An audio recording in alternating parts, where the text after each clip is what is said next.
veterans in the United States. It's called the Tri-County Veterans Support Net Group. Tim's a real passionate person about, helping people and helping veterans. He also has a testimony from a local person in South Carolina. Come on up, Tim. Thank you, Terry. Thank you, buddy. And I just really appreciate Terry. I appreciate the support and mentorship and counsel that you've given me over the years. I'm really blessed to work with and know Doug Jolly. I've known Doug for many years, and so I really appreciate you, Doug, and introducing me to Terry and this group. A lot of great information over the last couple of days.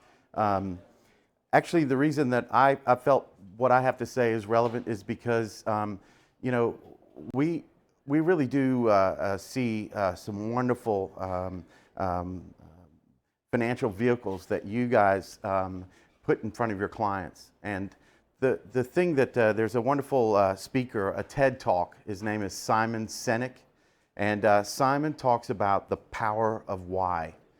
And I think that if you tap into the power of why you do what you do and help your clients to understand why they are using those financial vehicles that you are, with your expertise, guiding them through, because it's about the legacy. It's about the legacy of your life, and it's about the legacy of their life if they do tap into your financial vehicles. So this, in part, is my why. And so I'm a veteran, and I'm the co-founder of the Tri-County Veterans Support Network.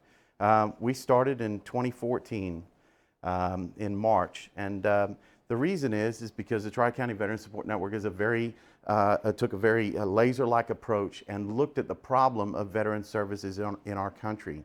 Ultimately, what it boils down to is the difficulty in finding those resources that a veteran needs.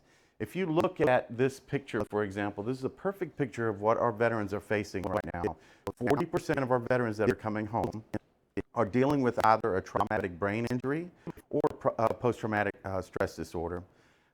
So this right here can show you that concussive explosion of an incendiary explosive device, which causes that TBI, or an emotional response, which is PTSD.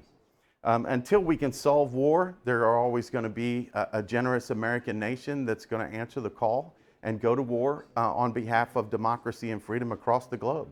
And so inevitably they're going to come home. In our area, we actually have over 130,000 veterans, 70,000 in the Tri-County area, 130,000 in our low country, and 20,000 of which are post 9/11. So the thing is when you see the statistics, the negative statistics, housing, homelessness, unemployment, that's actually happening in your community. In our community last year, over 9 veterans committed suicide. These statistics are a continual problem because the major obstacle that a veteran faces is transitioning from the military to home, or sometime later in your life. Because you put your hand up, your family and you go through continual issues and transitions because serving in the military causes and has unique issues and concerns that we as a community should be there to help. You see these alarming statistics. Every 80 minutes, a veteran commits suicide in this country. We've been here today a couple of hours. Think about that. The truth of the matter is that statistic, 22 a day, is actually a misnomer, because there's a full 13 states that do not distinguish in their reportings of suicides between a veteran and a civilian. Also, our reserves and guardsmen who are being deployed at about the same rate as an active duty serviceman, those numbers are not counted in the suicide rate. So they're those that would project it to be more 85 a day rather than 22 a day. So that's every 20 minutes. Think about that, since this morning to now, every 20 minutes. So, I'm talking right now, but in 20 minutes, another veteran in our community is going to have committed suicide. So, these are the motivators. These are the why. These are the why I do what I do. And obviously, as you deal with your clients, there's going to be those opportunities for your client who wants to leave a legacy of their life. They obviously want to take care of their family. but they also want to see good things happen in their community, and it happens all the day long. Every night in our community, over 48,000 veterans are sleeping on the streets. The truth of the matter is that that's the accepted statistic, but that's because they've redefined what homelessness is. If you're actually sleeping at your buddy's house on a couch, well, you're considered housed now. And so that's just a quick redefining of what homelessness means. But you know, our veterans are fantastic people. They've served in many ways, and if you really dig down to the root of why they are where they are, they've just had a hard time, and this is the need for a network like what we do in our local community, which is to be able to help them, give them a hand up, and get them connected to the right resources so that they can get reconnected and go on to thrive in those things that they do well. The challenge is, ultimately, yesterday as a service member, I had a weapon in my hands. And I had the life of my enemy and the life of my team in my hands. Now, the next day, because we're such a quick culture moving from one part of the world to the other, the very next day I've got a shopping cart in my hand, and the explosion that's going off is a ketchup bottle that dropped off. Well, you know, it's ingrained in a combat veteran. When they walk through those doors and choose a seat, you just chose your seat at random. There was no real reason, oh, I'll sit right here. Well, for a combat veteran, it's actually ingrained in their muscle memory. They're walking into a room, they're assessing the threats. They're looking for what the exits are. They want to know which one of these people could be a threat to me, and where is the safest place. The safest place in this room is right here. And this is actually my comfort zone is really right here.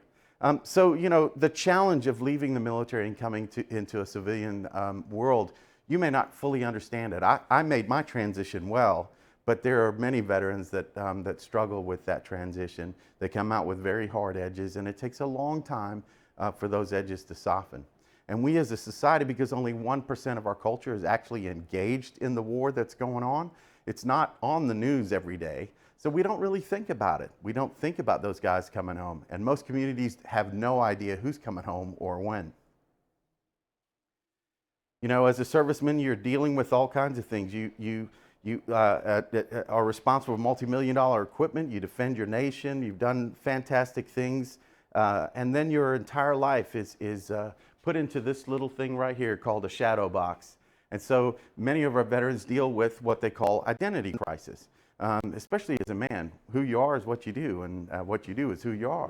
And so, you know, when your life is brought back down to, because you're no longer authorized to wear the uniform, when it's brought into this little shadow box, it actually becomes a moment of great conflict in your life, trying to figure out who you are and where you're headed in the next place. In fact, career-wise, unemployment is up to 2% higher than the civilian world. And it's actually much more challenging than that, because on average, a veteran goes through about 6 jobs in the first 12 to 18 months before he actually settles into that area that he turns into a career. So this is the need for a network like the Tri-County Veteran Support Network, and we're starting to see these networks pop up all over the country, and we're networked with those. It's all about dealing with the problem of connectivity, and this is the biggest issue that veterans face, coming home and trying to connect to the relevant resource, or maybe at a later time in your life having a conflict and trying to connect to the relevant resource. And so that's the answer, and that's the laser-like focus of the Tri-County Veteran Support Network and what we want to focus in on. So we act basically as a hub, a nice hub that military, we do a lot of outreach to find veterans in the community and get them plugged in to the relevant resources in our community. What we do as a community is we actually plan and are able as a community to be able to collaborate and plan together, especially with diminishing resources. And so we have spent the last several years focusing in on case coordination, and we now have a wonderful case coordination system that's an online system that all of the agencies can tap into, and it's kind of like the outer band of a city. It's like in our community, it's a 526. There's no wrong on-ramp on that outer band, because you walk into any agency, we're all now connected and networked together, so we're able to get you to the right place very quickly and get rid of all of the red tape. And that's allowed us then to focus in on other areas of need.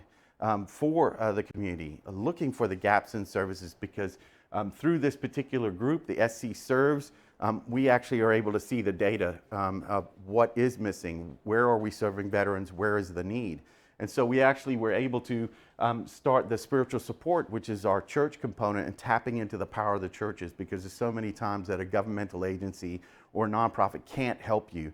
And so for us to be able to have a spiritual support network of over 300 churches in our community, we can very quickly tap in and say, you know, can you adopt this veteran in their need? We can't get them the help and they live a mile away from you. Can you embrace that veteran?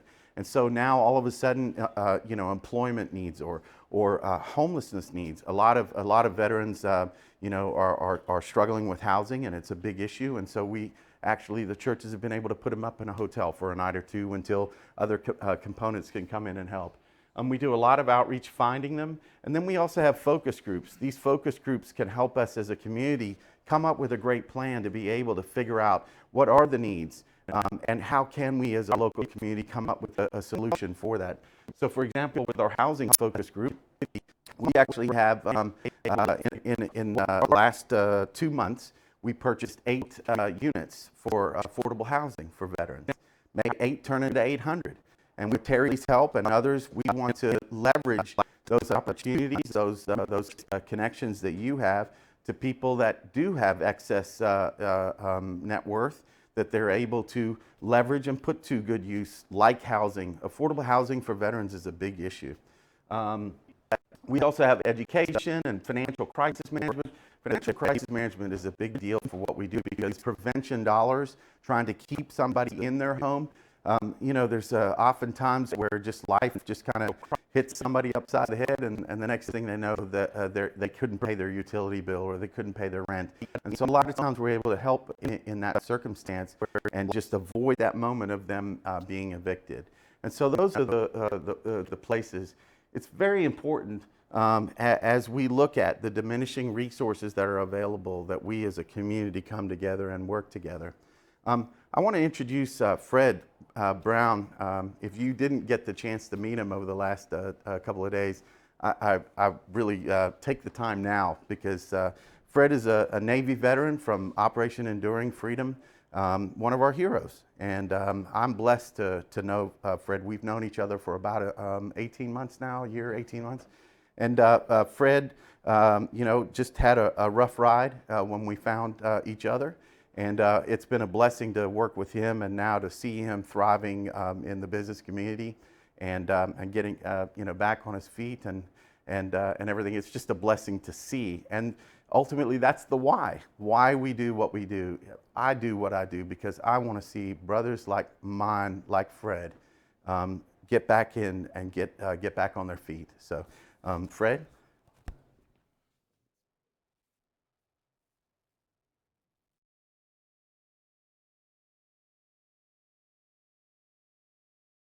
Okay.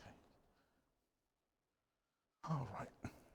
First, I want to say thank you, Tim, for everything you do for me. I tell you what, it's been amazing, man. I don't want to tear up, but you know, has anyone ever found themselves in a situation that was out of their control? I have, right? And I found myself in a situation where it was a little different from just the normal Freddie. I was in a situation where I was actually down, and we're going to call it getting kicked behind, and I kind of went down hard, you know, kind of like combat, but it's just a little different. And while I was down, I didn't know what I was going to do personally, but what did happen is I found, Tim actually found me. Tim Taylor found me, and he told me, he introduced himself to me. He said, "Hey, Fred, I have this nonprofit organization called the Tri-County Veteran Support Network, and I think that you might be a good candidate for what we're trying to do." And so I told Tim my story, and he agreed you would absolutely be a good candidate. And from that moment, Tim has been a friend of mine. I mean, Tri-County Veteran Support Network has taken me so many places from start to here. He's introduced me to the JCs at the fair, and local fair in Charleston. He's also introduced me to Doug Jolly, and now he's actually introduced me to Ted, Terry, and all you wonderful people here with Capmar. I just don't know what I would have done without Tri-County Veteran Support Services. And so, Tim, I thank you for everything that you've done for me and where we're going. Thank you, man. Bless you, brother. You know, at the end of the day, we as a grateful nation should be taking on the responsibility of helping our veterans. The onus should not be on them to try to find and figure it out. We as a community should be standing up for them and advocating for them and ensuring that they get to the right place so that they are not one of those statistics. Because at the end of the day, if they cannot find those resources that they need, then they become one of those people that fall into that gutter, fall into that crack. And those suicide statistics and those homeless statistics and those unemployment statistics, those individuals become one of those statistics. We need to tap into our why. You in your business daily life can enhance the quality of a veteran's life just simply by thinking about how you can leverage your opportunity of the why with your client and allow your client to think about their legacy. With that excess net worth, the high net worth that they have, they can put it to good use. And of course, we would love to talk with them about that, but ultimately there are veterans across this country that are in need, in dire need. Some of us have made it very well, and others have had rough moments, but are now thriving again. And that's what we need you for. And so we're so grateful for this opportunity. Thank you. Thank you, Tim.